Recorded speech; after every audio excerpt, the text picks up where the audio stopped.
Whispers in the garden. Francesca Winters had dirt under her fingernails and soil stains on her knees when the black Mercedes rolled up the immaculate driveway of the Montgomery estate. 6 years of tending the sprawling gardens had taught her to become nearly invisible whenever the family or their guests arrived. She quickly gathered her tools and retreated behind the towering rose bushes she'd been pruning, her worn work boots silent against the manicured lawn.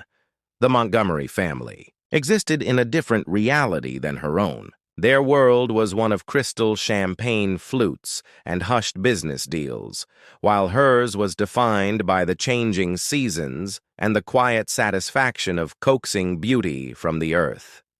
The estate sat like a crown upon the hillside overlooking the city, its limestone exterior gleaming white against the blue sky, windows reflecting sunlight like diamonds. "Miss Winters?" The voice startled her. Mr. Hanson, the head of household staff, stood stiffly at the garden path entrance. "Mrs. Montgomery requires your assistance with selecting arrangements for tonight's fundraiser." Francesca nodded, quickly brushing soil from her hands. Being summoned by Vivian Montgomery was rare. The woman typically communicated through layers of staff, maintaining careful distance from those who served her family. Inside the mansion's conservatory, Francesca found not the lady of the house, but a man she'd never seen before. Tall and lean, with dark hair that curled slightly at his temples, he stood examining one of her orchid arrangements with unusual intensity. "Mrs. Montgomery stepped away to take a call," he said without turning. "You must be the gardener." "Francesca Winters," she replied, standing awkwardly in her work clothes amid the pristine glass-walled room. When he finally looked at her, she was struck by eyes that seemed to carry shadows within them, deep brown with flecks of amber, studying her with unexpected warmth. "Julian Montgomery," he said, extending his hand. "The prodigal son returns, though no one's killing the fatted calf." Francesca's breath caught. Everyone at the estate knew about Julian Montgomery, the younger son who'd vanished 5 years ago after a legendary argument with his father, Richard Montgomery. The financial titan who had built an empire of hedge funds and international investments had reportedly disowned his son that night, though no staff member knew exactly why. "I thought you were in Europe," she said, immediately regretting her familiarity. Julian smiled, a quick flash that didn't reach those troubled eyes. "News, travels, even below stairs. Yes, I was in Geneva until recently." He gestured to her orchids. "These are extraordinary. My mother said you have magic hands." "Just patience and attention," Francesca replied. "Plants tell you what they need if you listen. Unlike people, who tend to lie about what they need," Julian said, his voice dropping. "Especially in this house." The door opened sharply, and Vivian Montgomery swept in, her silk blouse and tailored trousers immaculate, blonde hair arranged in a perfect chignon. "Julian, darling, your father will be down shortly." Her smile tightened when she saw Francesca. "Oh, you're here. Good. I need arrangements that convey stability and trust. The banking commissioner is attending tonight." "Of course, Mrs. Montgomery." "Use the blue hydrangeas," Vivian continued, barely looking at her. "Nothing too dramatic." As Vivian guided her son toward the door, Julian glanced back at Francesca. "Sometimes dramatic is exactly what's needed," he said, and something in his tone made her wonder what storm he'd brought home with him. Later, working in the garden shed, Francesca overheard raised voices from Richard Montgomery's study, the windows open to the warm spring air. "5 years of silence, and now you want what?" Richard's voice boomed.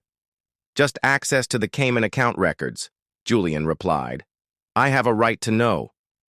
"You forfeited your rights when you threatened to expose us." "When I threatened to expose your crimes," Julian corrected. Francesca froze, clippers in hand. She shouldn't be hearing this, but couldn't move without revealing her presence. "Tonight you'll smile and play the returned executive," Richard continued. "Nothing more." That evening, as guests in evening wear filled the mansion, Francesca delivered the last of the arrangements to the grand ballroom. As she slipped through a service door, a hand caught her arm, pulling her into a darkened alcove. Julian Montgomery stood there, bow tie loosened, a tumbler of amber liquid in his hand. "The gardener who eavesdrops," he whispered. Her heart thundered. "I didn't mean to—" "But you did," he interrupted, "which means you're now the only person outside the family who knows why I really came back." His eyes held hers. "Tell me, Francesca Winters, can you keep a secret?" 3 weeks after Julian Montgomery's unexpected return, Francesca found herself in unfamiliar territory, both literally and figuratively. The Montgomery Estate's East Wing library stretched before her, its walls lined with leather-bound volumes that reached toward the ornate ceiling. Moonlight filtered through tall windows, casting long shadows across the antique Persian rug. She shouldn't be here, especially not at midnight, yet the folder of financial documents clutched in her hands felt impossibly heavy. "You came," Julian said, emerging from between two towering bookshelves. He'd abandoned his usual tailored suits for a simple black sweater and jeans, looking more like the graduate student he once was than the heir to the Montgomery fortune. "I found what you described," Francesca replied, her voice barely above a whisper. "Hidden behind the rose trellises in the garden house, just like you suspected." That first night at the gala, Julian had told her about the offshore accounts, the bribes, the political influence his father wielded like a weapon. Richard Montgomery hadn't merely built an empire, he'd constructed a fortress of financial manipulation that had destroyed countless lives while enriching his inner circle. Julian had spent years tracking the paper trail across 3 continents, and now needed evidence from inside the estate itself. "Why me?"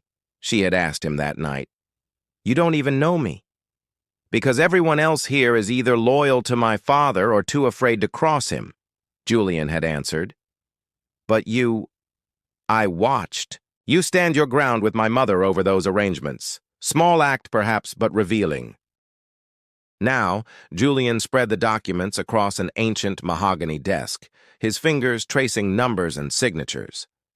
"This confirms everything. The Blackwater deal wasn't just unethical, it was illegal. They knowingly invested pension funds in shell companies, then collapsed them after extracting the assets." Francesca leaned closer, the scent of his cologne mingling with the library's aroma of aged paper and furniture polish. "These names, they're senators, judges." "The Montgomery reach extends further than anyone realizes," Julian said grimly. "My father doesn't just donate to campaigns, he owns the candidates."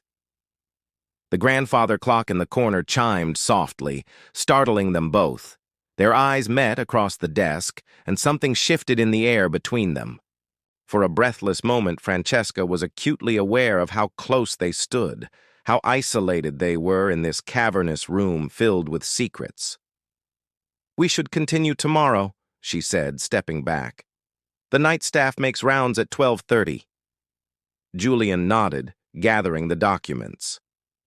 "Meet me at the boathouse tomorrow evening. It's the one place without security cameras." Over the following days, their clandestine meetings continued.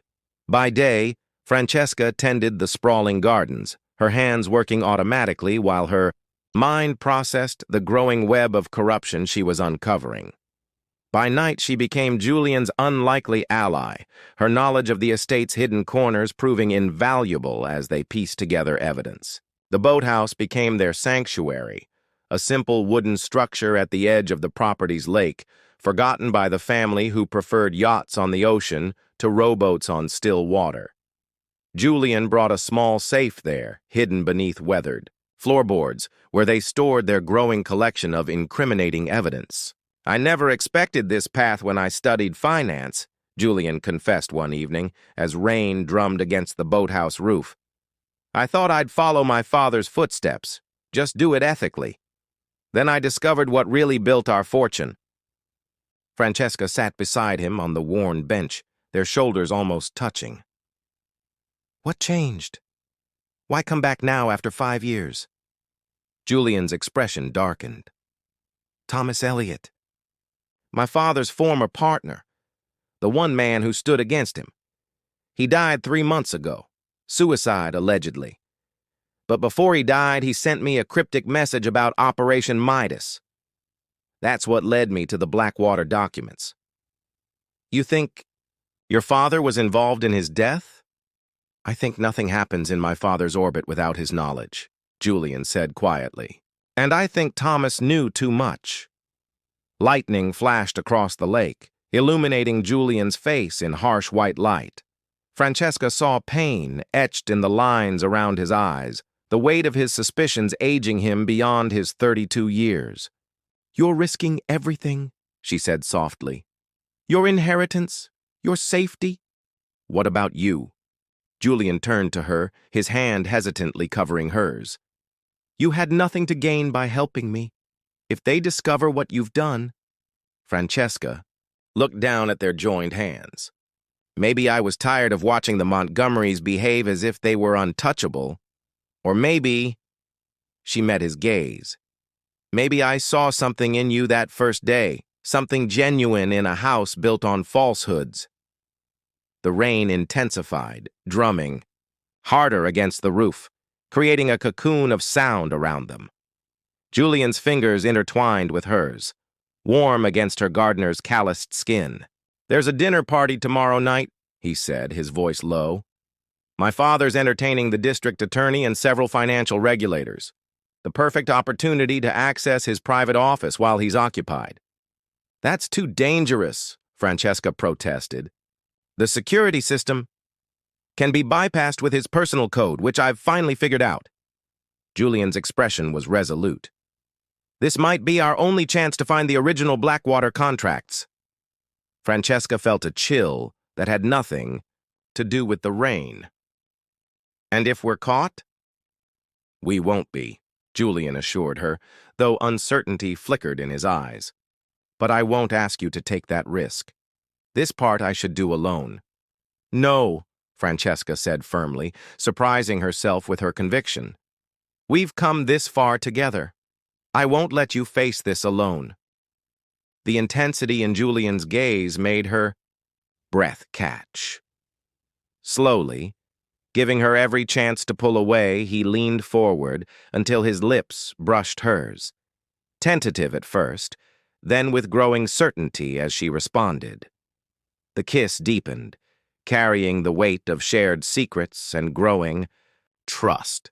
When they finally broke apart, Francesca knew there was no turning back. Not from their dangerous mission, and not from the feelings blossoming between them. Whatever came next would change everything. Tomorrow night, then, Julian whispered, against her hair. One way or another, we'll uncover the truth. As they left the boathouse separately, Francesca failed to notice the figure watching from the shadows near the gardener's cottage. Philip, Richard Montgomery's personal assistant, his face impassive as he lifted a phone to his ear. Sir, I think we have a problem with your son. And the gardener. Glass houses. The Montgomery mansion gleamed like a diamond against the night sky, every window ablaze with chandeliers and imported sconces.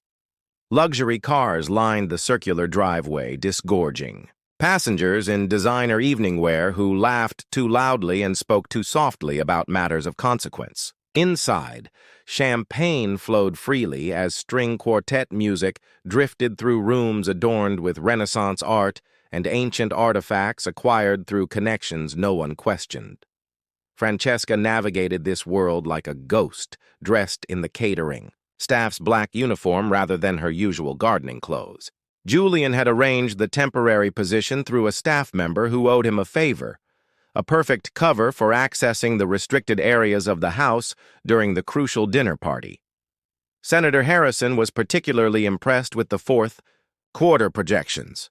Richard Montgomery's voice carried from the main dining room as Francesca passed with a tray of empty champagne flutes. The family patriarch sat at the head of the table, commanding attention with his silver hair and practiced smile that never reached his calculating eyes. "Impressed enough to push through the banking regulation amendments?" asked a man Francesca recognized as Lawrence Pembroke, the district attorney whose campaign had mysteriously received substantial funding just before dropping an investigation into Montgomery Holdings.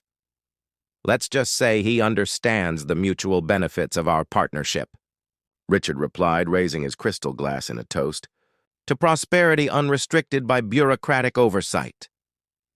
Vivian Montgomery, seated to her husband's right, caught Francesca's eye as she lingered a moment too long.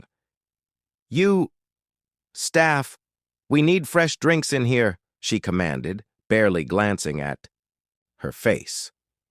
After 5 years, Francesca remained just another servant to be directed, not a person to be acknowledged. "Yes, Mrs. Montgomery," Francesca murmured, slipping away toward the kitchen. Once in the service corridor, she quickly deposited the tray and made for the eastern staircase, the one least monitored by security during events. Julian was waiting in the shadowed alcove they'd agreed upon, tension evident in the tight line of his jaw. "My father's office is locked down tighter than usual," he whispered. "Phillips changed the rotation of the security staff. I think he suspects something." "Should we abort?" Francesca asked, heart hammering against her ribs. Julian shook his head. "This is our best chance. The delegation from Singapore arrives tomorrow, and after that my father will move the Blackwater documents to the offshore storage. We won't get another opportunity." They moved silently through the mansion's upper level, Julian leading the way through corridors Francesca had never seen despite years of employment. The Montgomery estate operated as 2 separate worlds, the visible realm of opulence shown to guests, and the hidden infrastructure of security systems, secret passages, and concealed safes that protected the family's true wealth and secrets. "Wait here," Julian instructed as they reached the antechamber outside Richard's private office. "Watch for Philip. He usually checks the upper floors every 20 minutes during events." Francesca positioned herself by a decorative column while Julian approached the office door, entering a complex series of numbers into the electronic keypad. The small light blinked from red to green, and the door opened with a barely audible click. Inside, Richard Montgomery's sanctuary was a temple to power, walls lined with photographs of the financier alongside presidents and prime ministers, shelves displaying financial industry awards, and a massive desk carved from a single piece of rare African blackwood. Julian moved directly to the painting behind the desk, a Rothko original in brooding reds and blacks, and swung it aside to reveal a wall safe. 8 minutes, Francesca whispered from the doorway, keeping watch on the corridor. Julian's fingers worked quickly, entering the combination he'd discovered hidden in his father's personal journal. The safe door swung open, revealing stacks of documents and several external hard drives.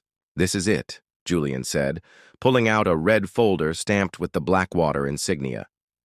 The original contracts with the forged signatures and the real beneficiaries listed. Told him the gardener might be involved, but he wouldn't listen. Philip's distinctive clipped tone carried down the hallway. Julian always did have a weakness for S-tier. Francesca's blood turned to ice. "Julian," she hissed urgently. "They're coming. They know." Julian shoved the documents back into the safe, spinning the dial and swinging the painting back into place. "Is there another way out?" Francesca asked, desperately. "Yes, but we'll be seen on the security cameras," Julian replied, already moving toward a concealed panel in the wood paneling. "We need a distraction." The answer came in an unexpected form. A tremendous crash echoed from downstairs, followed by shouts and the sound of breaking glass. Julian and Francesca exchanged bewildered glances as the approaching footsteps quickened, then receded toward the commotion. "What was that?" Francesca whispered. "I have no idea, but it's our chance," Julian replied, grabbing her hand and pulling her toward the door. They made it to the service stairs and down to the garden level, just as alarms began blaring throughout the house. Staff and guests rushed about in confusion as security personnel converged on the main dining room. The chandelier collapsed, a passing waiter told another as they hurried past. "Narrowly missed Mr. Montgomery himself." Julian pulled Francesca into the shadows of the topiary garden. "That wasn't an accident," he said grimly. "That chandelier was replaced last year with a custom fixture that had reinforced mounting." "You think someone tried to send a message?" "Yes." Julian's face was grim in the darkness. "The question is, who? And was it meant for my father or for me?" They made their way to the boathouse, moving carefully through the darkness. Once, inside, Julian pulled out his phone, displaying the images he'd captured. "This is worse than I imagined," he said, enlarging a document that showed a complex web of transactions. "They've been systematically pillaging pension funds across 3 states, using political connections to suppress investigations, and my father's signature is on everything." Francesca sank onto the bench, trying to process the magnitude of what they'd discovered. "What happens now?" "I take this to the federal prosecutors," Julian said. "Not the local authorities, they're too compromised. I have a contact at the Justice Department who's been building a case for years but lacked concrete evidence." The weight of the moment settled between them. Julian's next words came slowly, as if each one carried physical weight. "Francesca, when this breaks, the Montgomery name will become toxic. Everything will collapse. The business, the foundation, this estate, everyone associated with the family will be scrutinized. Including the staff," she finished for him. The reality of her situation crashed down like the fallen chandelier. Her modest life, her small apartment in town, her ability to support her younger sister through college, all of it dependent on the very empire they were about to dismantle. Julian knelt before her, taking her hands in his. "Come with me," he said, his voice intense with emotion. "Before I release the evidence. We'll go somewhere they can't reach us until the storm passes." "And then what?" Francesca asked. "What happens after you destroy your family?" "Then we build something new," Julian replied. "Something honest. I have resources they don't know about. Clean money I've saved from my work in Europe." A branch snapped outside the boathouse, and they both froze. Julian moved swiftly to the window, peering into the darkness. "We need to leave," he said urgently. "Now." As they slipped out the back door of the boathouse, the security lights around the estate suddenly blazed to life, illuminating the grounds in harsh white light. In the distance, they could see figures moving toward them from the main house. "They're searching the grounds," Francesca whispered. "How did they know?" Julian's expression hardened. "Someone's been watching us all along. We've been playing a game where they knew all the moves before we made them." The realization settled, like lead in Francesca's stomach. Their secret meetings, their careful planning, all of it potentially compromised from the beginning. The question wasn't if they'd be caught, but when. And as the security team drew closer, the time for decisions had run out. "Do you trust me?" Julian asked, his eyes holding hers in the darkness. Francesca thought of the comfortable life she'd built within the shadow of Montgomery wealth, and the truths she now couldn't unknow. In 3 weeks, this man had shattered her carefully constructed world of simple gardening pleasures and quiet evenings. He offered instead a life of uncertainty and danger, but also truth and possibility. "Yes," she said finally.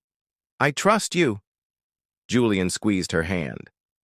"Then run." Silent witness. The cabin sat nestled among towering pines, 3 hours north of the Montgomery estate and invisible from the main road. Built as a hunting retreat decades earlier, it had fallen into disuse when Richard Montgomery developed a preference for trophy hunting in African preserves rather than local forests. Its existence had been nearly forgotten, mentioned only in old property records Julian had studied before his return.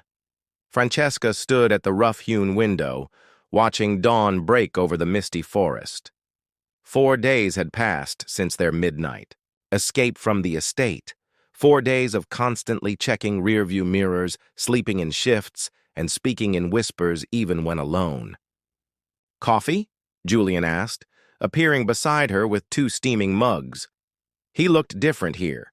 His expensive clothes exchanged for flannel and denim, his usual clean-shaven face now sporting a shadow of stubble. Somehow he seemed more authentic, in this rustic setting than he ever had amid his family's opulence.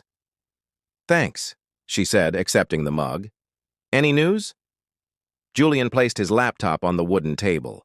"My contact at Justice confirms they've received the evidence package. They're assembling a task force, but moving carefully given who they're targeting." "And the estate? Has anyone noticed I'm missing?" Julian's expression softened. "According to the staff message board, they've told everyone you had a family emergency and took leave. My mother has already hired a temporary replacement for the gardens."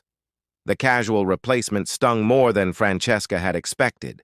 6 years of tending those gardens, nurturing every plant from seedling to bloom, and within days she was simply substituted like a broken tool. "What about your sister?" Julian asked gently. "Have you been able to reach her?" Francesca nodded. "I called from that prepaid phone. Told her I was safe but couldn't explain yet. Asked her to stay with her roommate, for a while just in case." "Smart," Julian said, sitting across from her. "Once the indictments come down, my father's people will be too busy saving themselves to worry about us." Outside, a bird called sharply, then fell silent. The quiet that followed seemed unnaturally complete. "Julian?" Francesca whispered, instinct, raising the hairs on her arms. "Something's wrong." He was beside her instantly, peering cautiously through the window. In the distance, barely visible through the trees, a flash of movement caught their attention. A figure in dark clothing moving with deliberate stealth. "Back door," Julian mouthed, already gathering the laptop and their few essential belongings. They slipped silently through the cabin's rear exit and into the dense undergrowth beyond, moving quickly but carefully to avoid leaving an obvious trail. Once they'd put half a mile between themselves and the cabin, Julian stopped beside a massive fallen oak. "How?" he demanded, frustration evident in his hushed voice. "This property isn't in my name. It's not even in family records from the past decade." "Someone must have followed us from the estate," Francesca suggested, but Julian shook his head. "We were too careful. We switched cars twice, took back roads." His eyes narrowed suddenly. "Unless they tracked the evidence package to my Justice Department contact." A twig snapped somewhere behind them, and they pressed deeper into the forest, eventually reaching a small clearing where Julian's second backup vehicle, an unremarkable used sedan, was hidden under a camouflage tarp. "We need to separate," Julian said as they uncovered the car. "You'll be safer away from me until this breaks open." "No," Francesca said firmly. "We stay together. I didn't leave everything behind to abandon you halfway through." The determination in her voice seemed to catch Julian off guard. For a moment, the composed strategist disappeared, replaced by a man visibly moved by her loyalty. He pulled her close, his kiss carrying the desperate edge of uncertain futures. "Then we need a new plan," he said when they broke apart. "Somewhere they wouldn't expect." 3 hours later, they checked into a modest motel on the outskirts of a small manufacturing town using cash and the fake IDs Julian had prepared before his return to the estate. While Julian set up his equipment to establish secure communications with his Justice Department contact, Francesca ventured to a nearby convenience store for supplies. As she paid for their provisions, her attention was caught by the television behind the counter, where a breaking news banner scrolled across the bottom of the screen. Financial titan Richard Montgomery hospitalized after suspected poisoning. Attempt. Terrible business, that, the cashier commented, noticing her stare. These rich folks, always somebody after their money. Francesca hurried back to the motel, her mind racing. When she burst through the door, Julian was already watching the news on his laptop, his face ashen. "It wasn't me," he said immediately, looking up at her with haunted eyes. "You have to believe that. Whatever our differences, I would never—" The news report provided few details, only that Richard Montgomery had the price of truth. The rain fell in sheets against the windshield as Agent Foster drove them through the night, wipers struggling against the downpour. Francesca sat in the back seat, watching lightning illuminate the countryside in brief, harsh flashes. Beside her, Julian remained silent, his profile sharp against the darkness, processing the revelation about his mother. "Vivian has been the true power behind Montgomery Holdings for nearly a decade," Foster explained, eyes fixed on the slick road ahead. "Your father was the face of the empire, but our financial forensics show she engineered the most lucrative and illegal operations. The Blackwater deal was entirely her creation." "That's impossible," Julian finally spoke. "My father controlled everything. Every decision required his approval." "That's what everyone was meant to believe," Foster replied. "But the electronic trail tells a different story. Your father's declining health, the early stages of Parkinson's disease carefully concealed from the public, gave Vivian the opportunity to gradually assume control. By the time Thomas Elliot realized what was happening, she had already consolidated her power. And Thomas threatened to expose her," Julian concluded. Foster nodded. "He contacted us first, became an informant. When Vivian discovered his betrayal, she arranged his suicide to look convincing enough that even you believed it." Francesca watched the emotions play across Julian's face. Disbelief, anger, and finally a grim acceptance. The elegant, cold woman who had barely acknowledged Francesca's existence for 6 years had orchestrated a criminal empire while maintaining the perfect facade of a corporate wife and philanthropist. "The chandelier at the dinner party," Francesca said suddenly. "That wasn't meant for Richard, was it? It was aimed at Julian." "Most likely," Foster confirmed. "Our surveillance indicates Vivian learned about Julian's evidence gathering from Philip. When the chandelier failed, she moved to her contingency plan, poisoning Richard and framing Julian for it." "Where are we going now?" Julian asked, his voice hollow. "Safe house in Vermont," Foster replied. "Tomorrow morning you'll give official statements to the federal prosecutor. By tomorrow afternoon, we'll have arrest warrants for Vivian Montgomery and at least 14 executives in the Montgomery network." Rain continued to lash against the car as they drove north, the rhythmic sound a counterpoint to the silence inside. Francesca reached across the darkness, finding Julian's hand, his fingers intertwined with hers, cold at first, then gradually warming. "I've spent 5 years trying to bring my father to justice," he said quietly. "Never once suspecting my mother. Was the architect of it all. People rarely suspect the power behind the throne," Foster commented. "That was her greatest advantage." They arrived at the safe house as dawn broke, a weathered farmhouse surrounded by open fields that made surprise approaches impossible. 2 agents were already there, securing the perimeter and preparing for the prosecutor's arrival. Julian disappeared into one of the bedrooms with his laptop, needing space to process everything that had happened. Francesca sat at the kitchen table, accepting a cup of coffee from one of the agents, her mind replaying the past weeks like a film reel, from the moment Julian appeared in the conservatory to their desperate flight through the forest. How quickly her ordered life had unraveled, replaced by this dangerous new reality. Hours later, a black government SUV arrived carrying a team of Justice Department officials. Julian emerged from the bedroom, composed once more, ready to provide his official testimony. As he passed Francesca, he squeezed her shoulder gently, a silent acknowledgement of all they'd shared. The questioning lasted most of the day. Francesca provided her own statement, everything she'd witnessed at the Montgomery estate, the documents she'd helped recover, the conversations she'd overheard. By late afternoon, news broke that federal agents had raided Montgomery Holdings headquarters and Vivian Montgomery had been taken into custody. "It's done," Foster told them, returning from a series of phone calls. "The arrest warrants are being executed now. Financial crimes, conspiracy, obstruction of justice, and, for Vivian, 2 counts of murder for hire." Julian stood by the window, watching the sunset paint the Vermont countryside in gold and crimson. "And my father?" "Still critical, but expected." "To survive," Foster replied. "When he recovers, he'll face his own charges, though less severe than your mother's." As night fell, the prosecutors and most agents departed, leaving only Foster and one other agent to guard the safe house until morning, when Julian and Francesca would be relocated to give formal depositions. In the small guest room they'd been assigned, Francesca sat on the edge of the bed, watching Julian pace the confined space. "What happens now?" she asked.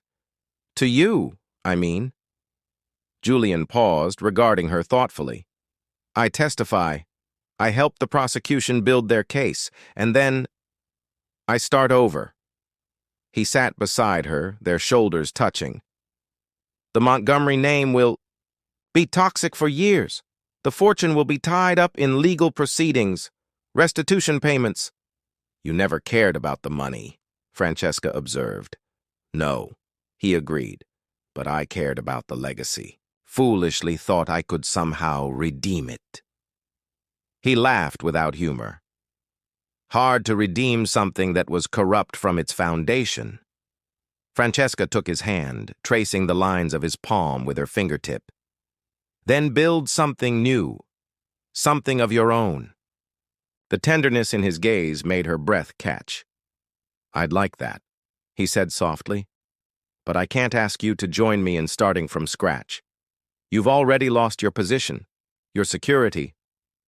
"I haven't lost anything that matters," Francesca interrupted.